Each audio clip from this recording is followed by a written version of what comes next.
So we were just talking about medians and centroids. We know that a median is a segment that starts at a vertex and intersects with the midpoint of the opposite side. And we know that the three medians of the triangle are concurrent, so that they intersect at a point called the centroid. So we're going to be looking at the centroid problem on the coordinate plane. So here I'm given three vertices of a triangle. I'm just plotting them on the plane, drawing them. I know it's not the nicest, sorry.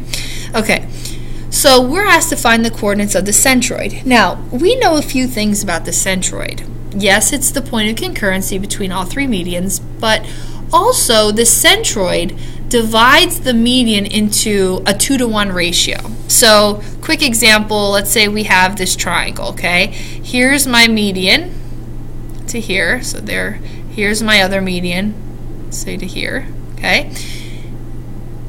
So now I could see that this is going to be my centroid there, okay? So if that's my centroid, that centroid divides the median into two parts, where this part is 2x and this part is x, we could say. That's a 2-to-1 ratio for a total of 3 parts. 2 plus 1 is 3. Okay? Now, if I wanted to do a centroid problem on the coordinate plane, it could get pretty involved, right? Well, if you think about it, we need two medians. So we're going to have to find the midpoint. We're going to have to find the midpoint of two of our sides of our triangle. So let's say the midpoint of segment FH, right? If I want the midpoint of segment FH, that's 2 plus 4 is 6, divided by 2 is 3. And 5, oh, I'm sorry, I'm looking at FH, not FG. Let me look at FH. Start that again. So the midpoint of FH would be 2 plus 6, which is 8 divided by 2 is 4. And then 5 plus 1 is 6 divided by 2 is 3. So the midpoint of FH is at 5, 3. The median would start at the opposite vertex, which is G, and go to the midpoint of FH. So we would have to write an equation in y equals mx plus b form using 2 points, using the 4, 9 for G and 4, 3 for the midpoint of FH to write this equation. Well, before we could do that, we would need to find the slope of the median. And that would be y2 minus y1, which is 6 over 0. That's undefined. We know that undefined lines are written as x equals. So we know this is going to be at x equals 4. Okay? We would have to do the same thing for another median. So we would pick another vertex of the triangle, let's say H. Okay? And we want to go to the midpoint of the opposite side, which would be the midpoint of FG. So if I did the midpoint of FG, so midpoint formula, we're going to do, let's see, midpoint of FG, that's going to be 6 divided by 2 is 3, 5 plus 9 is 14, divided by 2 is 7. So we're going to be using the point 3, 7 right here, 3, 7, and point H, because that's where it's going to go. It's going to start at H, right? So we have to find the slope of this median. So we're going to have to do 1 minus 7, so that's negative 6 over 6 minus 3, which is 3.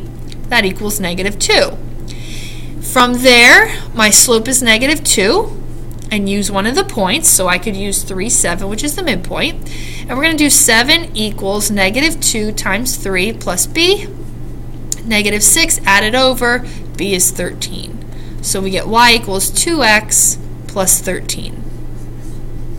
Okay? Combining these two equations together, I already know x is 4. Sub 4 in for my x, we get 8 plus 13. That's not right. Something's wrong here.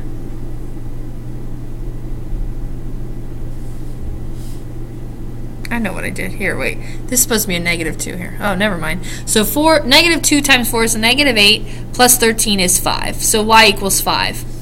So we would get our centroid to be at the point 4, 5.